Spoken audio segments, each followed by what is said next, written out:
Hello everyone, आपका स्वागत है आपके अपने यूट्यूब चैनल लर्न विद प्रीत चौधरी में।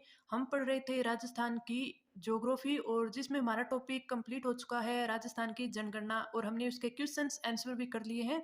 तो आज हम एक न्यू टॉपिक स्टार्ट करते हैं, वो कौन सा है? राजस्थान में ऊर्जा। तो चलिए स्टार्ट करते हैं आज का सेशन। राजस्थान में ऊर्जा। तो हम ऊर्जा के वर्गीकरण को सबसे पहले पढ़ेंगे कि ऊर्जा को किस किस प्रकार से वर्गीकृत किया जा सकता है, जैसे उत्पत्ति के आधार पर, समाप्तिया के आधार पर, स्वामित्व के आधार पर और विकास के आधार पर। तो चलिए देखते हैं। एक तो इसको वर्गीकृत किया जा सकता है उत्पत्ति के आधार पर। उत्पत्ति के आधार पर, उत्पत्ति के आधार पर कौन कौन से हो सकते हैं? एक तो जैविक और अजैविक। जैविक भी हो सकता है और अजैविक। दूसरा वर्गीकरण हो सकता है समाप्तिया के आधार पर। समाप्तिया के आधार पर वो कैसे? जैसे नवीनीकरण और अनवीनीकरण के आधार पर। नवीनीकरण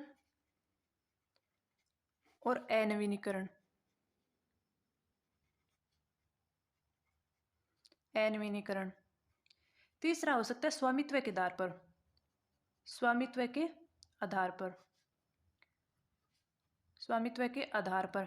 स्वामित्व के आधार पर जैसे व्यक्तिगत हो सकता है, सामुदायिक हो सकता है। व्यक्तिगत,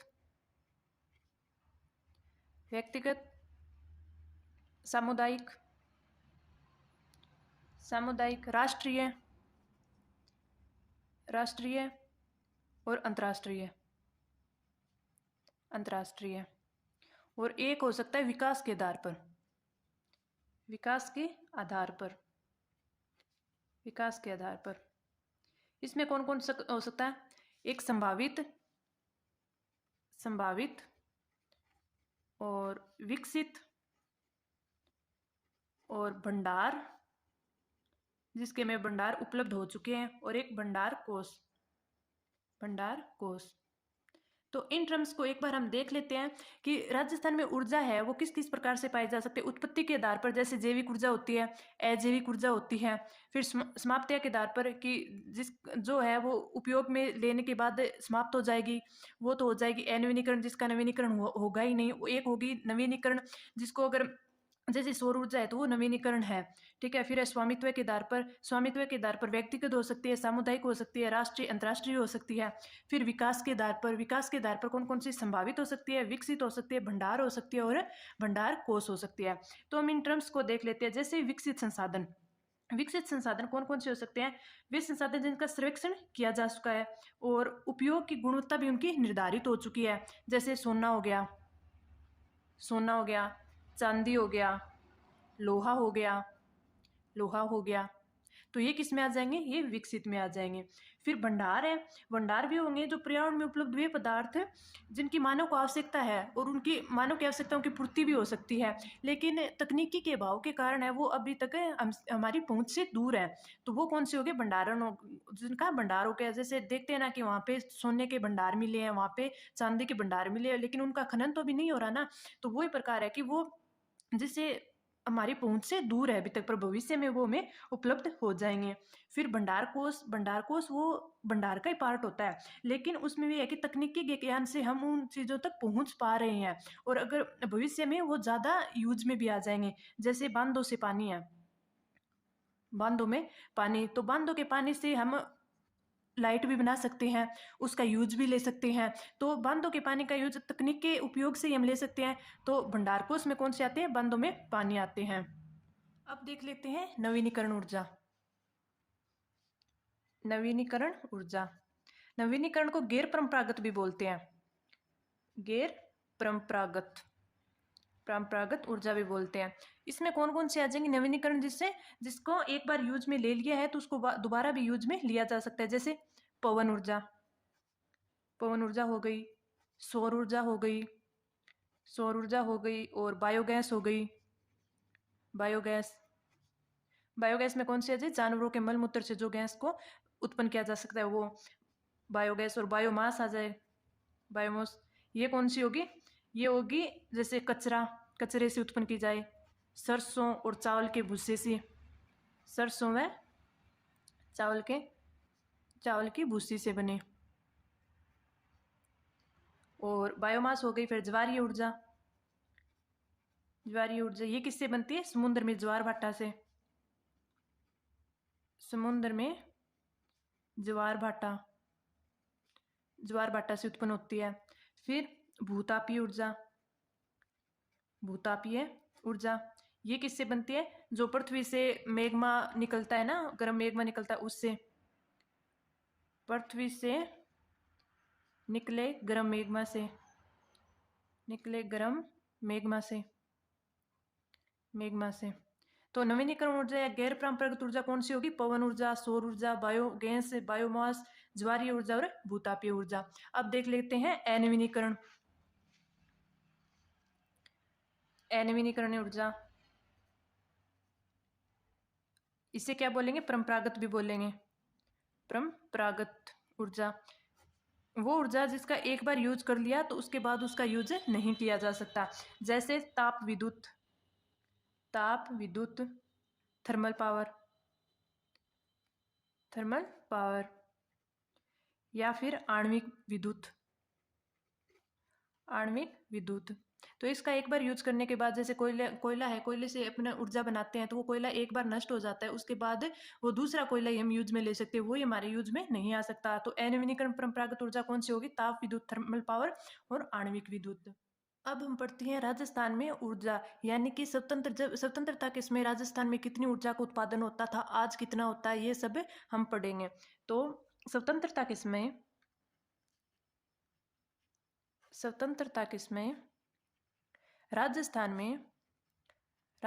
में अधिष्ठापित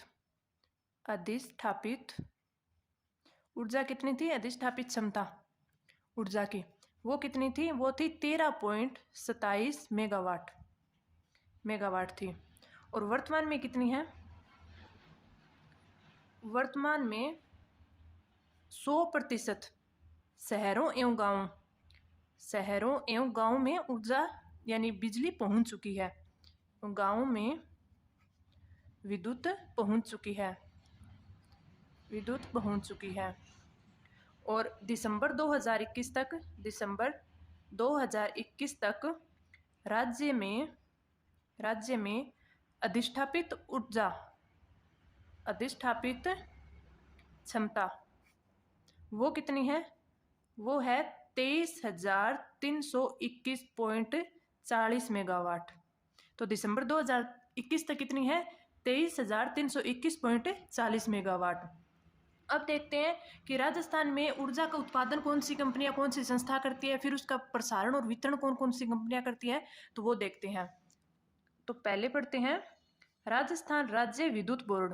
राजस्थान राज्य विद्युत बोर्ड जिसे क्या बोलते हैं? RSEB। इसकी स्थापना कब हुई? इसकी स्थापना हुई 1 जुलाई 1957 में। 1 जुलाई 1957 में। और इसका कार्य क्या है? इसका कार्य है कि राज्य में विद्युत का उत्पादन करना, प्रसारण करना और वितरण के लिए प्रमुख संस्थान थी ये। तो इसका कार्य था राज्य में विद्युत का उत्पादन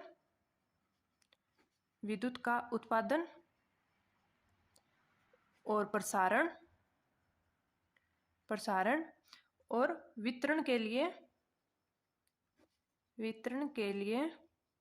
प्रमुख संस्था। लेकिन इसे 2000 में वो इस RSEB को भंग कर दिया गया और इसके स्थान पर 5 नई संस्थाओं का गठन किया गया। तो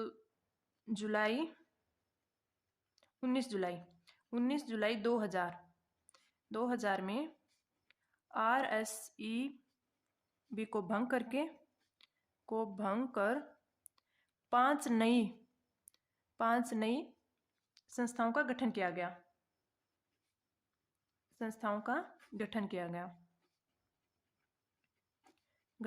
गया।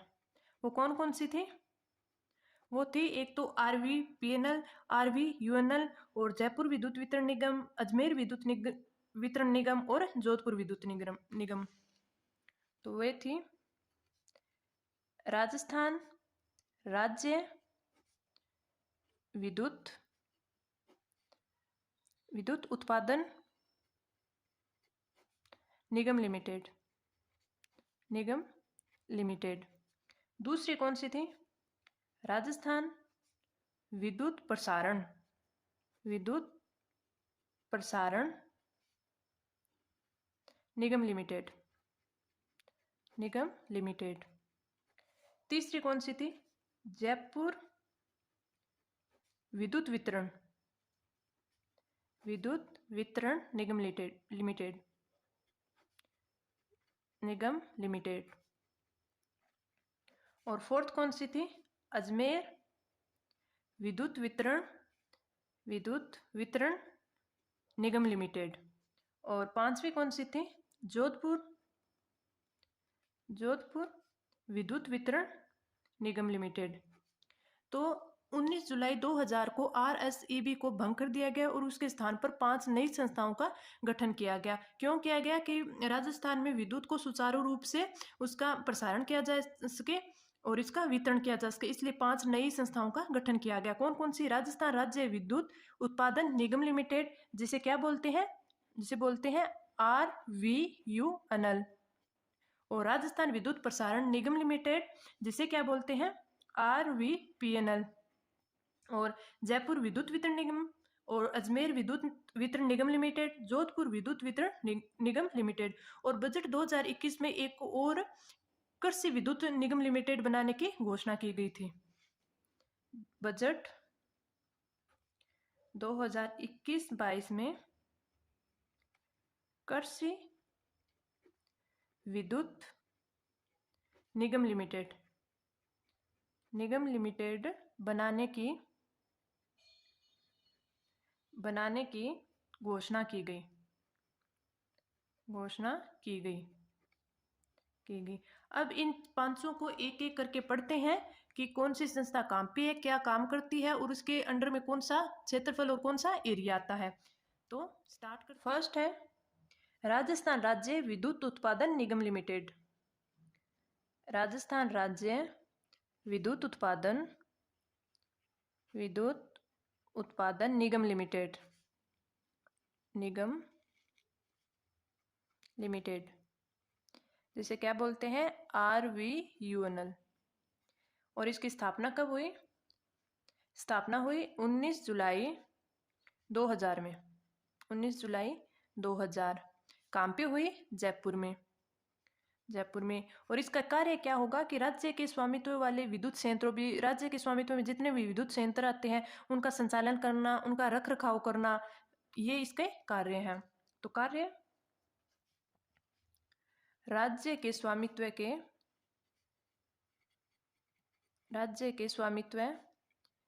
के विद्युत संयंत्रों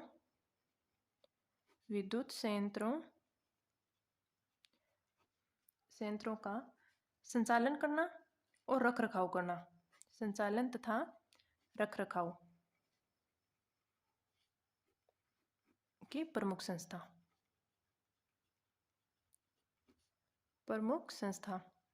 और इसका दूसरा कार्य क्या होगा? विद्युत उत्पादन करना, विद्युत उत्पादन करना। दूसरी संस्था कौन सी थी? दूसरी थी राजस्थान वितरण प्रसारण निगम लिमिटेड, राजस्थान विद्युत प्रसारण निगम लिमिटेड, निगम लिमिटेड, जिसको क्या बोलते हैं? RVPNL। इसकी स्थापना भी कब हुई? 19 जुलाई 2000 में, स्थापना 19 जुलाई 2000। और ये भी काम पे है जयपुर में। और इसका काम क्या है? यह वो इलेक्ट्रिक ट्रांसमिशन सिस्टम का निर्माण, संचालन तथा रख रखाव का कार्य करती है। यानी पूरे राजस्थान में बिजली के लिए जितने भी मार्ग होंगे वो कौन बनाती है? यही बनाती है। तो इसके कार्य यह है इलेक्ट्रिक ट्रांसमिशन सिस्टम का निर्माण,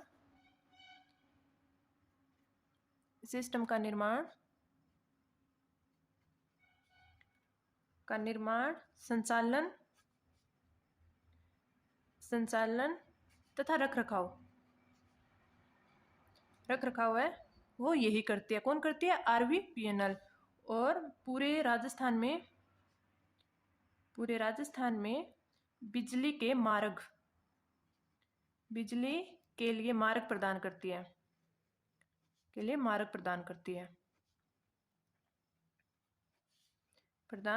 है, तो इसके कौन कौन से कार्य है? एक तो ये संचालन के लिए बिजली का मार्ग प्रदान करती है, और साथ में इलेक्ट्रिक ट्रांसमिशन सिस्टम है उसका निर्माण भी करती है, उसका संचालन भी करती है, और उसका रख रखाव भी करती है। तो इसके कार्य हो गए। थर्ड है जयपुर विद्युत निगम लिमिटेड। जयपुर विद्युत वितरण निगम लिमिटेड। इसकी स्थापना भी कब हुई? 19 जुलाई 2000 में। 19 जुलाई 2000। और ये भी जयपुर में ही है। और इसका कार्य क्या है? इसके कार्य है कि विद्युत का वितरण करना और आपूर्ति करना। और राजस्थान में 3 अलग अलग है, जयपुर, जोधपुर और अजमेर। इन तीनों में अलग अलग एरियाज दिया गया। जैसे जयपुर विद्युत वितरण निगम लिमिटेड है, उसमें 12 जिले दे दिए गए हैं। तो 12 जिलों को जो आपूर्ति है वो यही करता है, उसका वितरण आपूर्ति जो भी सुनिश्चित करना है वो कौन करता है? जयपुर विद्युत वितरण निगम लिमिटेड। तो इसमें देखते हैं कि वो 12 जिले हैं वो कौन कौन से हैं। तो इसका कार्य है विद्युत का वितरण आपूर्ति सुनिश्चित करना। और कितने जिलों में? 12 जिलों में। और वो 12 जिले कौन कौन से हैं? जयपुर, दौसा, अलवर, भरतपुर, धौलपुर, करौली, सवाई माधोपुर, कोटा, बूंदी, बारा, झालावाड़ और टोंक। ये 12 जिले हैं जिसको विद्युत का वितरण और आपूर्ति है वो कौन कराता है? जयपुर विद्युत वितरण निगम लिमिटेड। जयपुर, दौसा, अलवर, भरतपुर, धौलपुर, करौली, सवाईमाधोपुर, कोटा, बूंदी, बारा, झालावाड़ और टोंक। अब पढ़ते हैं फोर्थ, अजमेर विद्युत वितरण निगम लिमिटेड। अजमेर विद्युत वितरण निगम लिमिटेड। इसकी स्थापना भी कब हुई? 19 जुलाई 2000 में। और ये कहाँ पे है? अजमेर में। और इसका कार्य भी क्या है? विद्युत का वितरण करना, आपूर्ति करना, यही है। और इसके अंदर में कितने जिले आते हैं? इसमें आते हैं 11 जिलों को आपूर्ति सुनिश्चित करना, आपूर्ति और वितरण।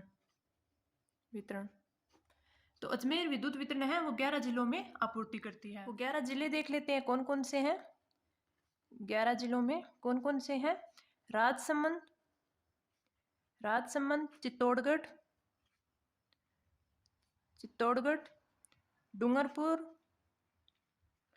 डूंगरपुर, बांसवाड़ा,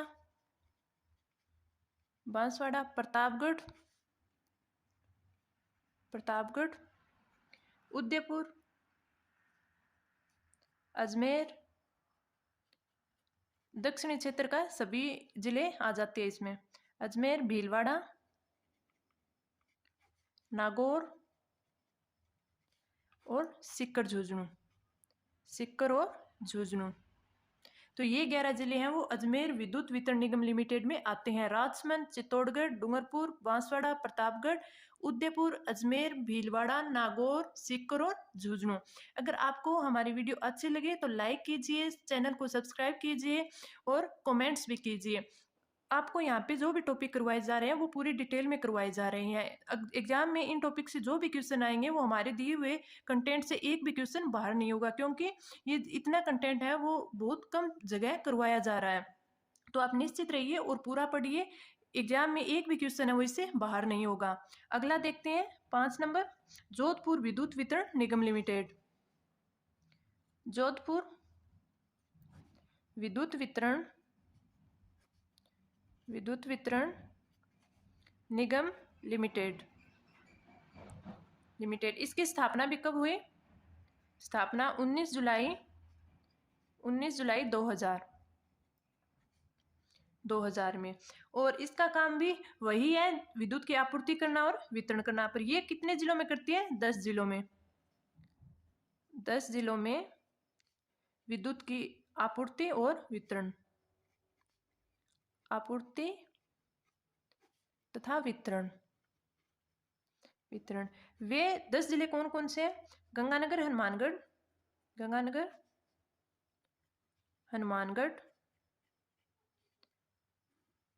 हनुमानगढ़, चूरू, बीकानेर यानी बीकानेर पूरा संभाग, बीकानेर, जोधपुर,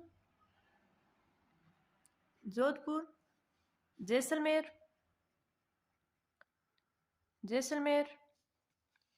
बाड़मेर, जालोर, सिरोही और पाली। यानी कि बीकानेर और जोधपुर संभाग में है वो जोधपुर विद्युत वितरण निगम लिमिटेड है, वो विद्युत की आपूर्ति करती है और वितरण करती है। जोधपुर डिस्कॉम का क्षेत्रफल है वो सर्वाधिक है, यानी जोधपुर विद्युत और जयपुर वितरण निगम लिमिटेड में क्षेत्रफल के हिसाब से सबसे बड़ा डिस्कॉम किसका है? जोधपुर का है। और जोधपुर डिस्कॉम का क्षेत्रफल है वो कितना है? 1.82 लाख किलोमीटर। तो जोधपुर डिस्कॉम का क्षेत्रफल कितना है?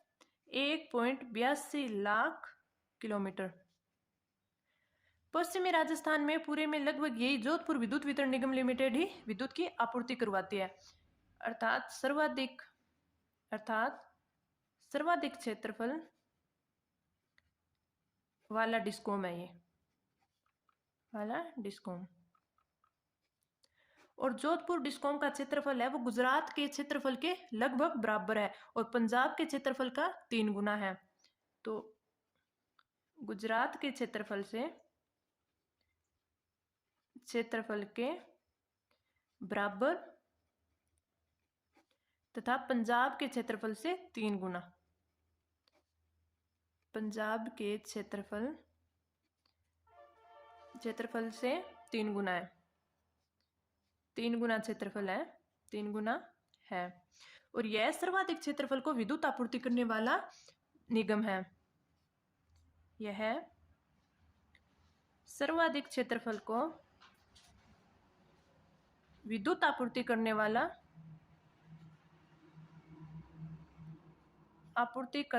निगम है।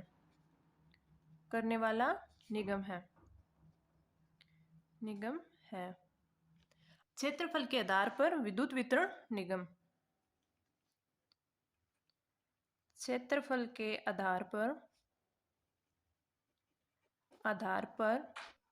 आधार पर विद्युत वितरण निगम। यानी कि क्षेत्रफल के आधार पर कौन कौन से है? जैसे जोधपुर सबसे बड़ा है, फिर कौन सा है? अजमेर, और फिर कौन सा है? जयपुर।